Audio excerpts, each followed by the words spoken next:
हरीक प्रखंड प्रमुख दल्लू बाबू जिंदाबाद जिंदाबाद जिंदाबाद। हरीक प्रखंड दल्लू बाबू जिंदाबाद जिंदाबाद जिंदाबाद। 13 जनवरी 25 को इसी प्रखंड कार्यालय में हमारे ऊपर अविश्वास प्रस्ताव लगाया गया था समिति द्वारा, लेकिन 2-3 महीने वाद विवाद समझ बूझ कहाँ जो बातें थी गिला शिकवा जानबूझ के हुआ।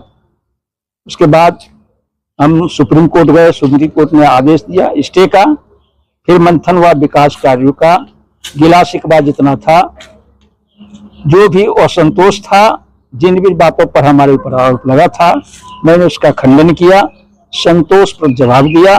हमारे समिति सम्मानित सभी संतुष्ट हुए और सबों ने यह निर्णय लिया अब 1-1.5 साल बचा हुआ है, हम मिलजुल कर साथ रह कर के काम करेंगे और हम सभी आप पर लगाए गए विश्वास प्रस्ताव को एक साथ सहर्ष वापस लेते हैं। कितने अभी आपके सपोर्ट में है?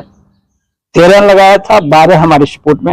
ने बड़ा विरोध किया था इनका प्रमुख साहब, क्या हो गया कि मात्र 2 महीने में बदल गया?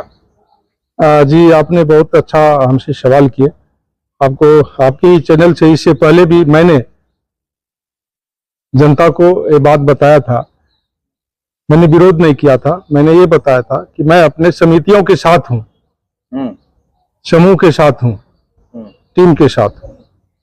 टीम हमारे माननीय प्रमुख साहब से किसी न किसी वजह से और संतुष्ट हुए थे और इसी बीच और संतुष्टि के दौरान अविश्वास प्रस्ताव लागू किया। मैंने अपने समूह को साथ दिया था और इसी बीच प्रमुख साहब को एक बहुत अच्छा सुनहरा मौका मिला कोर्ट जाने का। प्रमुख साहब कोर्ट गए और कोर्ट जाने के बाद जो समय मिला, उस समय लीजर समय में प्रमुख साहब ने अपनी खुद के ऊपर, प्रमुख साहब के ऊपर लगे आरोपों को इन्होंने समितियों के बीच एक एक करके बारीकी से रखा और उन्हें समझाने में और बताने में, अपने आप को क्लीन चिट देने में ये कामयाब रहे।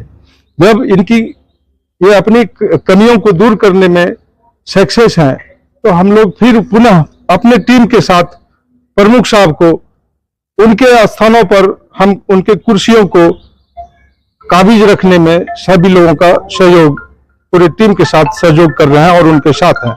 इसके बाद प्रमुख साहब से भी आग्रह करूंगा कि आने वाले समय में एक परिवार को जिस तरह चलाने में बहुत सारी चीज़ों का संघर्ष करना पड़ता है, फिर हम आगे बढ़ते हैं, तो ये हमारे आपके एक बहुत बड़ा परिवार है, एक प्रखंड स्तर पर एक परिवार है।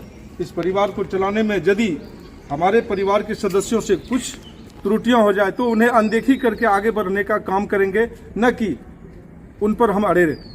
और विकास के ऊपर हम लोगों का एक ही एम हो कि विकास हो खरीक प्रखंड की। प्रमुख साहब क्या अपील करना चाहते हैं जनता से? जितनी बातें हमारे प्रमुख साहब ने कहा, और मैं सभी सम्मानित पंचायत समिति के सदस्यों को विश्वास दिलाता हूं कि आने वाला जो हमारे समय अवसर मिला है, उस अवसर में किसी के साथ कोई भेदभाव नहीं होगा, कोई गिला शिकवा नहीं होगा, सबका सम्मान होगा, सबका साथ होगा और एक तरह से हर पंचायत समिति के सदस्यों के क्षेत्र में समान रूप से कार्य होगा। और इसमें जहां भी कठिनाई होगी, हम सभी पुनः बैठकर उस समस्या का समाधान करेंगे आगे।